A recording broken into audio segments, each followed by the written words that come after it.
There is something most people believe about healing, something that feels comforting, but is often not true. They believe that if they can function, if they can go to work, maintain relationships, stay productive, stay in control, then they must have healed.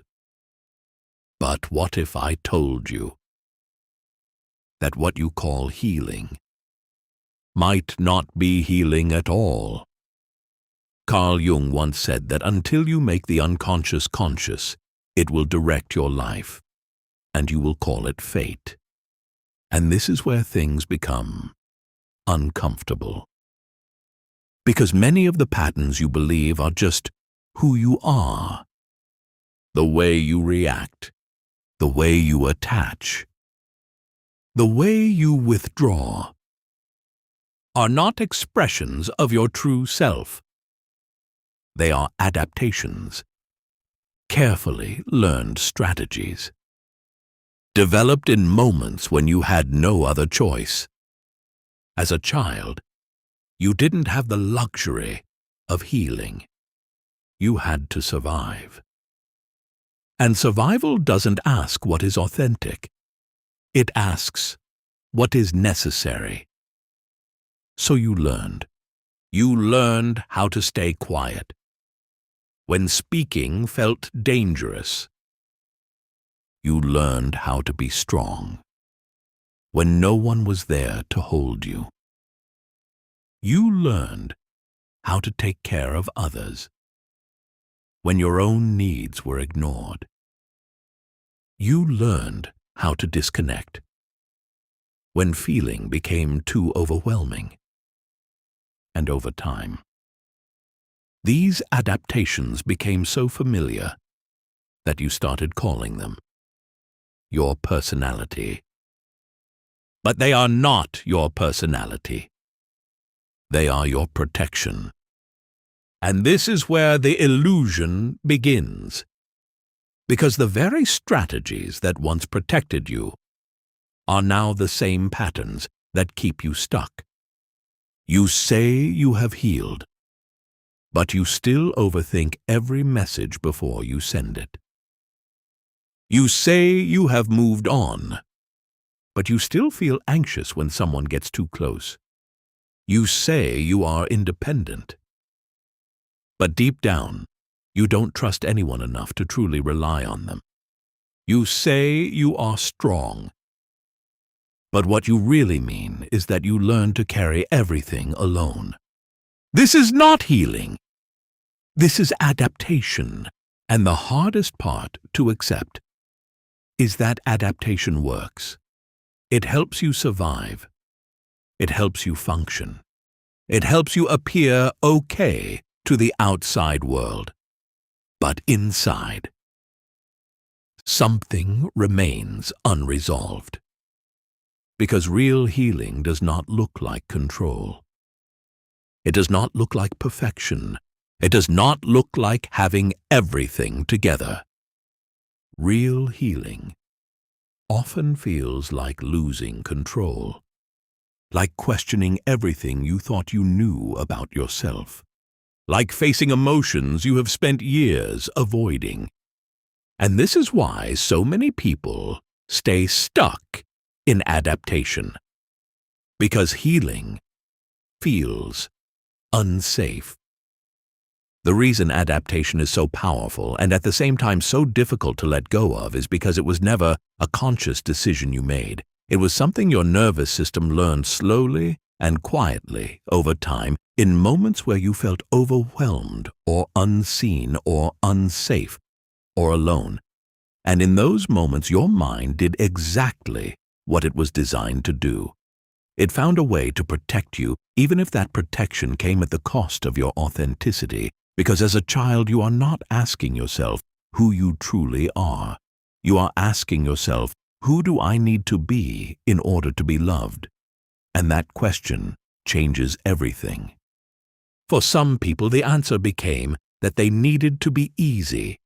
So they learned to suppress their needs, to avoid conflict, to become agreeable and soft and accommodating, to read the room before expressing themselves, to make sure that everyone else feels comfortable even when they themselves are not. And over time this becomes what the world calls kindness. But underneath it, there is fear. For others, the answer became that they needed to be strong, so they learned to rely only on themselves, to shut down vulnerability, to handle everything alone, to never ask for help, to never appear weak, to carry pain in silence because somewhere along the way they learned that no one was coming to save them. And the world calls this independence, but underneath it there is loneliness.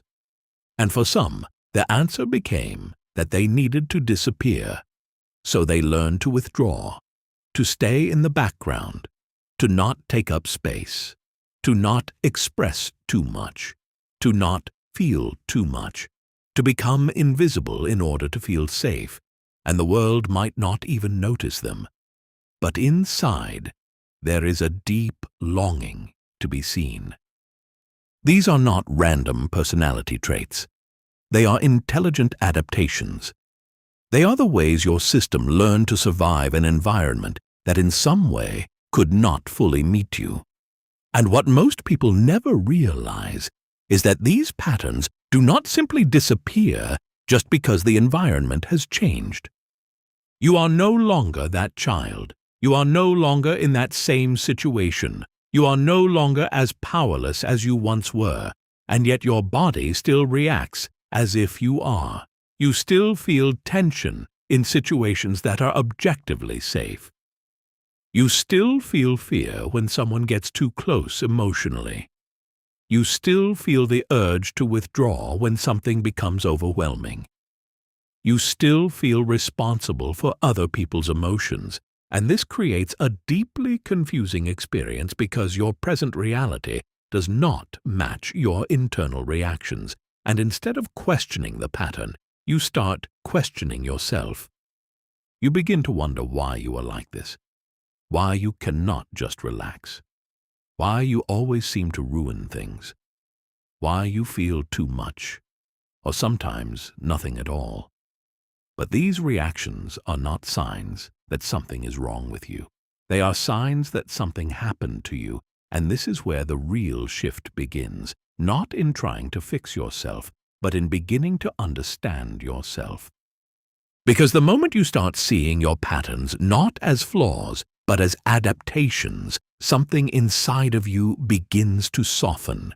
You begin to realize that your overthinking was once your way of staying safe, that your need for control was once your way of preventing chaos, that your distance was once your way of avoiding pain, that your sensitivity was once your way of reading a world that felt unpredictable.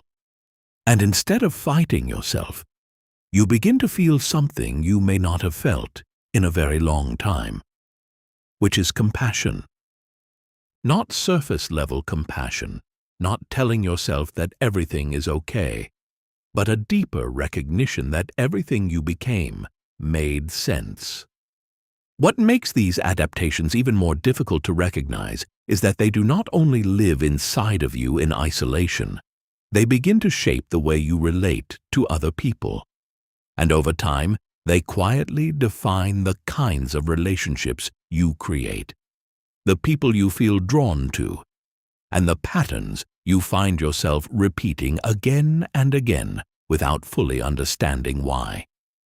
Because when you have learned to be the one who gives, who adjusts, who anticipates the needs of others, you will often find yourself in relationships where you are the one carrying more, giving more, understanding more, while secretly hoping that at some point someone will finally see you without you having to ask. And when you have learned that vulnerability is unsafe, that opening up leads to disappointment or rejection, you may find yourself pulling away the moment someone gets too close, creating distance not because you do not care, but because a deeper part of you is trying to protect you from something it has already experienced before.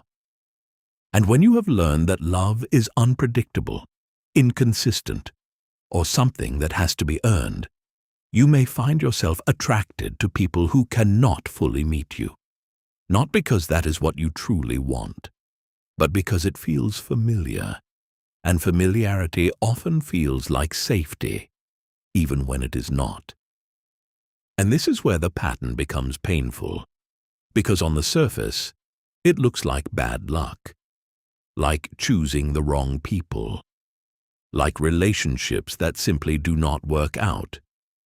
But underneath it, there is a repetition of something much older, something that has never been fully processed. You are not just reacting to the person in front of you, you are reacting to everything that came before them, to every moment where you felt unseen, unheard, or emotionally alone.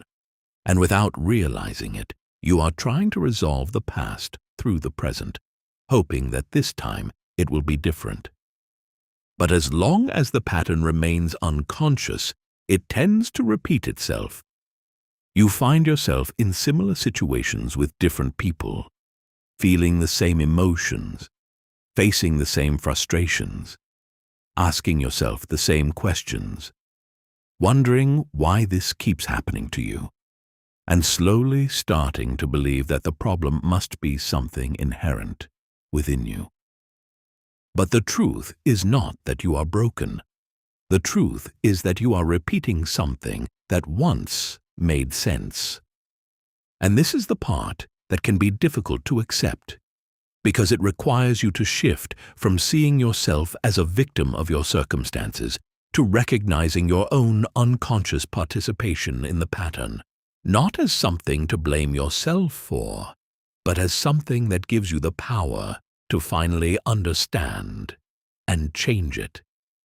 Because as long as you believe that your reactions are simply who you are, you remain stuck inside of them. But the moment you begin to see that they are adaptations, that they were learned, that they were shaped by experiences that are no longer present, you create space for something new. And that space is where transformation begins. Because the goal is not to remove these parts of you. The goal is not to suddenly become a completely different person. The goal is to become aware of when you are no longer responding from your present self, but from a past version of you that is still trying to protect you. And that awareness, even though it may seem small, is one of the most powerful shifts you can make, because it interrupts the automatic nature of the pattern. It creates a moment where you can choose differently, even if that choice feels unfamiliar, even if it feels uncomfortable, even if it feels unsafe at first. Because what you have to understand is that what feels safe to you is not always what is good for you. It is simply what is familiar. And real healing often requires you to step outside of what feels familiar, into something that may initially feel uncertain, exposed, or even wrong, not because it actually is, but because it is new. At some point, you begin to notice something that is both uncomfortable and strangely liberating, which is that the way you have been living, the way you have been relating, the way you have been protecting yourself is not actually who you are, but something you learned to become. And that realization can feel disorienting, because if these patterns are not you, then who are you without them? Because for a long time, these adaptations have given you a sense of identity. They have shaped how people see you, how you see yourself, how you move through the world.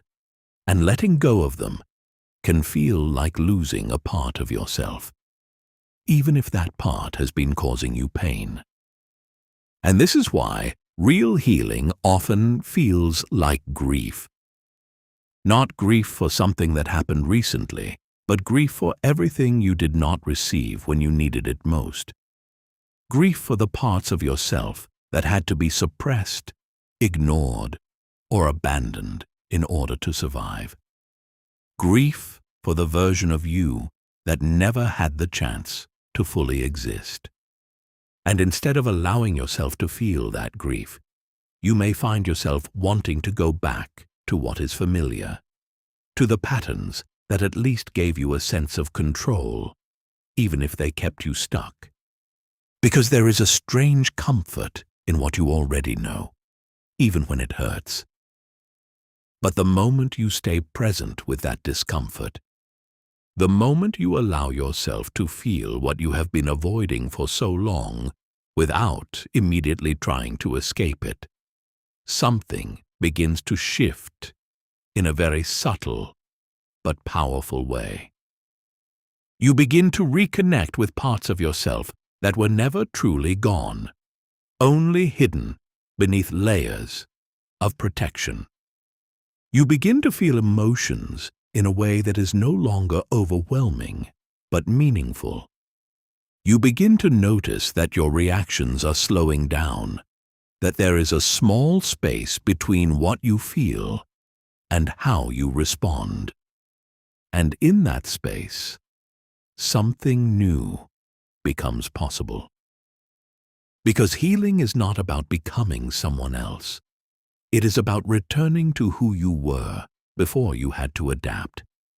It is about learning that you can express your needs without losing connection, that you can be vulnerable without being unsafe, that you can trust without losing yourself, that you can feel without being overwhelmed.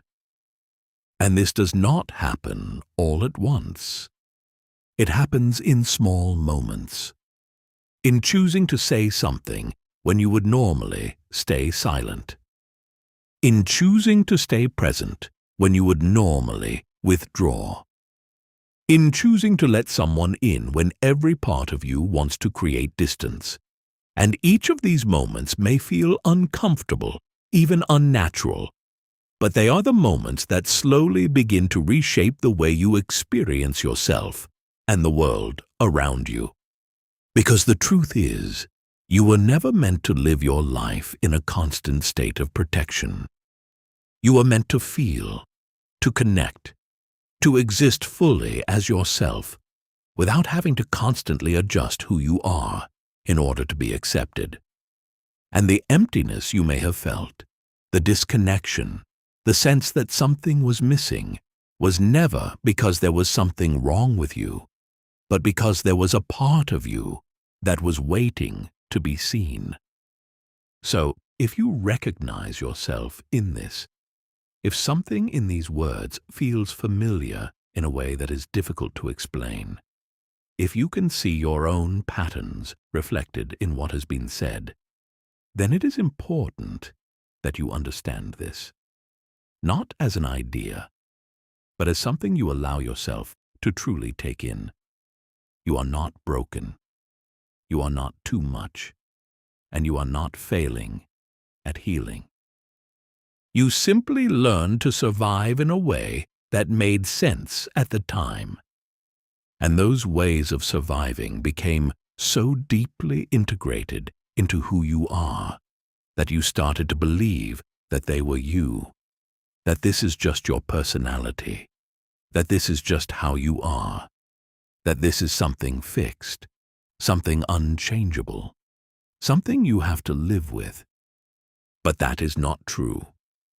Because what has been learned can also be unlearned, not by force, not by trying to suddenly become someone completely different, but by slowly bringing awareness to the moments where you are no longer responding to what is happening now, but to what once happened before.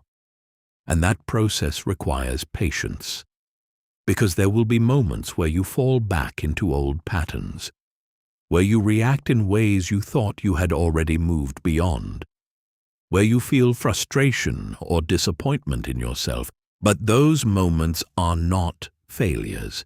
They are part of the process of becoming aware. Because healing is not linear. It is not something that moves in a straight line from broken to fixed. It is something that unfolds in layers, where you begin to see more clearly, feel more deeply, and understand more honestly over time.